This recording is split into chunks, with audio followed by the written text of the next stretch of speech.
Hey everyone, I'm Jesse from the Janjo Zone. Thanks for checking out this video. If you enjoy weekly Yu-Gi-Oh content, you are in the perfect place. So consider subscribing and ringing that bell so you get weekly updates. So in this video, we'll be discussing an Earth-ish deck I have made, a Guardian Sphinx control deck. So let's get started. This is Janjo and I'm building a deck, yeah! Want to support Janjo? Get your name in videos or request content for the channel? Then check out my Patreon for exclusive perks, content, and stretch goals. Alright, so first things first, we're playing the Trinity here. There are some decks that you could cut out Delinquado if you really needed to. I think it really helps with this deck because there's a lot of hand control because, well, the bread and butter of our deck is going to be this guy, Guardian Sphinx. Yeah, I think this card is really busted. I really do. He's kind of crazy because his effect reads at 1700 attack, 2400 defense, earth, rock. His effect reads that once per turn, you can change this card to face down defense position. So he's a reflipper monster, much like many cards in the Pharaonic Guardian set. When this card is flip summoned, though, this is his specialty. Return all monsters your opponent controls to the hand. That's pretty crazy. Not face up, just all the monsters. Now you could potentially use this in a Pac-Man deck. I'm not going that route. I actually had a completely different build when I was working on this, as I tend to do with a lot of my deck profiles. But like I usually say, that's just profile for another day, or perhaps I'll post it on my Patreon. So yeah, it's pretty busted. The only downside is that he has 5 stars, so you have to tribute summon him.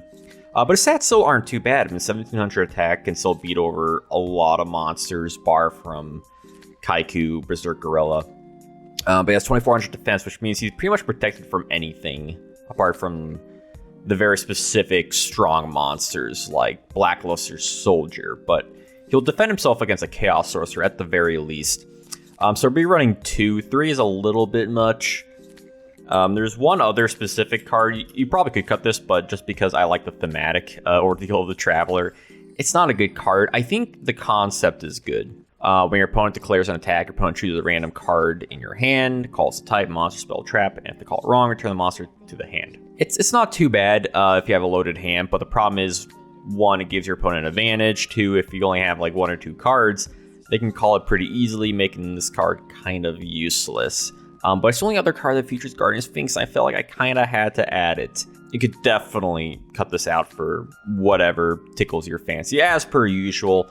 I know this deck build isn't perfect. It's not the most competitive it probably could be. I'll leave that up to you, whether you want to change it yourself. And obviously at the end of this video, let me know what changes you would make to the deck. But yeah, I mean, again, it's not too bad. I mean, you could make like a reload variation of this if you really wanted to like really make like the gimmick around this deck. But I want to make it more around like a Guardian Sphinx stun. There's definitely a way to do it. I haven't really done a stun deck on this channel yet. So next, we're gonna actually play the Searcher for, in which 3 Arsenal Summoners. You can, as a flip summon, to add a Guardian from your deck to your hand, with the exception of a couple Guardians, but does not include Guardian Sphinx. So we can add Guardian Sphinx. And his stats, again, they're pretty good. 1600 attack, 1600 defense. So yeah, it's not bad stats, honestly. Like, even for attack and defense, all things considered. Initially, I had 2 Dekoichi, but I'm going to choose 1 for this deck. And then I'm going to choose 1 Mask of Darkness. You could do 2 Dekoichi. We are running a slightly higher trap rundown than I kind of usually do. So I feel like Mask of Darkness would have been nice to have. Plus, if you get knocked, it's not the end of the world. And they're both darks. They both fit the bill pretty decently. And Mask of Darkness can do certain things. Because, well, the stun variation, running 2 Gravity Bind and running 2 Level Limit Area B, because, well, they're both semi-limited. So these are like the premier stun cards we're running. We're not running Messenger of Peace. Level 4 or higher monsters cannot attack, and all face up level 4 or higher monsters switch to defense position. While we're not going to really be primarily attacking Guardian Sphinx, and that's okay. We were going to start seeing more lower level monsters in this build. And something like the Koichi, it's not too bad because you can flip it and you can still get some defense out of it. So with our main beaters, 3 white magical hats, my initial build was more of a not stun hand control, like Chaos Warrior variant. And you can sort of see that kind of bleed into it. Initially I did have Donzalu, but when I turned this into a stun build, white magical hat fits that build really nice because when he inflicts damage, your opponent discards a random card from their hand. And with Guardian Sphinx, they're most likely always going to have random cards, and you're most likely always going to have the availability to attack directly. So we want to really maximize on cards that can attack and ones that have decent effects. So we're running Mataza the Zapper. We're going to run 1 of him. You could, I guess, run 2 if you really wanted to. But he can make a second attack during each battle phase, and he cannot switch positions on the field. So your opponent cannot snatch, steal him. They cannot Thousand Eyes restrict. And he can make 2 attacks, moving his attack up to 2,600 damage per turn, potentially. And he's 3 stars, so he's incredible. Mataza Zapper is an incredibly underrated card. The next card, this is a tech card for me. And this is the Elephant Statue of Disaster. It's 1,500 attack, but he's 3 stars, and he's an Earth, so he sort of fits into the Earth. I did want to make an Earth deck initially. I was considering making this more of a pure Earth deck, kind of like my other attribute thematic decks in the past weeks I've been making. I like him because I still wanted some Earth deck, and he does fit the bill pretty decently with what he has, because he's 1,500 attack, so pretty high attack with 3 stars. You could run like a Sonic Duck and like an Emissary of Darkness if you really wanted to. That's another option. But I do like his secondary effect, or I guess his primary effect, his secondary use. When he's sent to the hand to the graveyard by an opponent's card effect, your opponent takes 2,000 damage. That's pretty nutty. So if they delinquent duo you, not a good day. If they snatch steal your white magical hat and they snipe this guy out, not a good day. But you can also attack with him and get some decent damage, and he's definitely higher than a lot of the other ones you have to put on that a little bit more pressure. We're running a Sangan because he can search a lot of things out. He can search out the white magical hats. He can search out some other cards we're running. Mask of Darkness. And for another flip, we're running 2 Magician of Faiths. Again, another card you can search out. We're running some decent spells, so you kind of want to keep that stun game going, which works alongside with Mask of Darkness to get stuff like Gravity Bind and whatnot out. And then we're actually not done with the flip monsters. We're running a Reflipper Stealth Bird. I think Stealth Bird is pretty good in stun decks because you can constantly flip it up to inflict 1,000 damage. Again, it goes into like more burn elements as well with Statue, because you can start racking up once you hit the 2,000 and in 2 turns. This has 1,700 defense. Okay, that's pretty high. For this defensive monster, like it's more than Arsenal Summoner. If your opponent's stunned, it definitely puts on pressure because those 1,000 points of damage, they add up very quickly. And then we're running 1 Tsukiyomi, so we can use this in conjunction with a lot of things. If we need to use it for Stealth Bird, we can use it for Magician of Faith, Mask of Darkness, Arsenal Summoner, Guardian Sphinx if we need to. It works out for a lot of things in this deck. That's what I really like about it.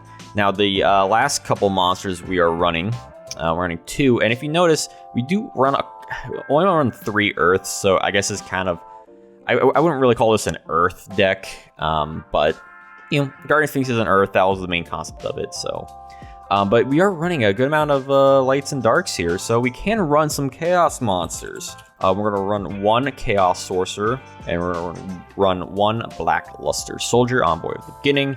It's just instant power. Again, it does play against stuff like Gravity Bind and Level Limit, but if they use their resources to get rid of these cards, we can get these guys out to attack, or hell, we could just sit them on the field and use them to banish things if we need to. And it's good to just get rid of just in generic problem threats we may run into with this deck. So, obviously, we have a lot of flip cards, so Book of Moon is going to be great. And while you don't need to play Knock in this deck, it's always a good utility to just get rid of monsters. Because nice with Guardian Sphinx, he doesn't flip things up, so they always go back to the hand. But if there's certain cards we don't want to deal with ever, like let's say if they have a Breaker the Magical Warrior, we don't want to send that back to the hand so we get more use out of it. So we could use cards like a Tsukiyomi, Book of Moon, Knock, things of that nature. We're also running some other just back row cards just to deal with some back row, because we can get rid of monsters pretty well and stun things out, but back row cards can still be an issue.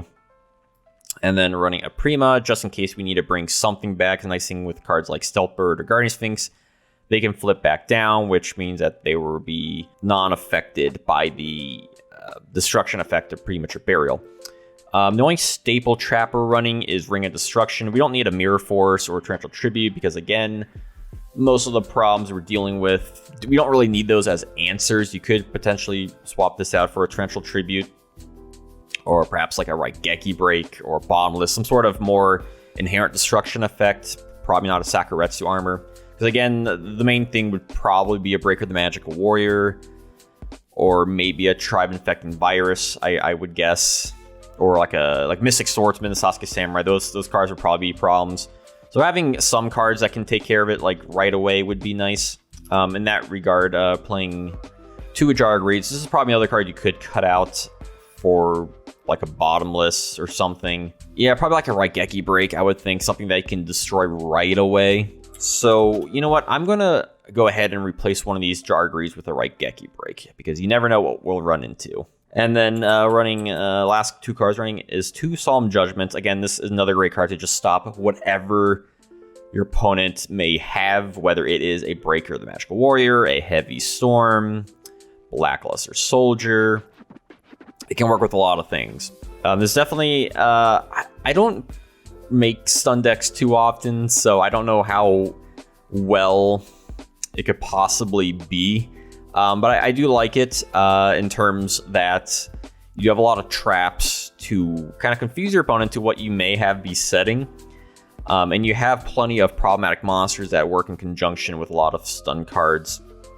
The main thing would be trying to get Guardian Sphinx out. You still have to tribute it. But you know, what can you do? Really, you can only do so much with the card. So at least you can add it to your hand. At least you can have cards that, you know, Arsenal Summer still has good stats. Cards like Selper still has good stats. So you can still sit on certain cards. You could run like a Gravekeeper's package in here. And if you do that, maybe cut out the Elephant Statue. Maybe the Stealth Birds. You could run like 2-3 Spies or 2 Spies and a Guard if you wanted to. That's just these are just options I'm giving you, because this isn't the final build of existence. It's just something I came up with and I thought would be kind of fun. That has potential. All my decks are red ice because they all have potential. So yeah, let me know what you think about this deck, what you would change. Let me know what you'd like to see for future Janjo's deck builder. And if you want to definitely request one for the channel, check out my Patreon for further information. And until I see you all next time, have a wonderful day. My grandpa's deck has no pathetic cards, Kaiba.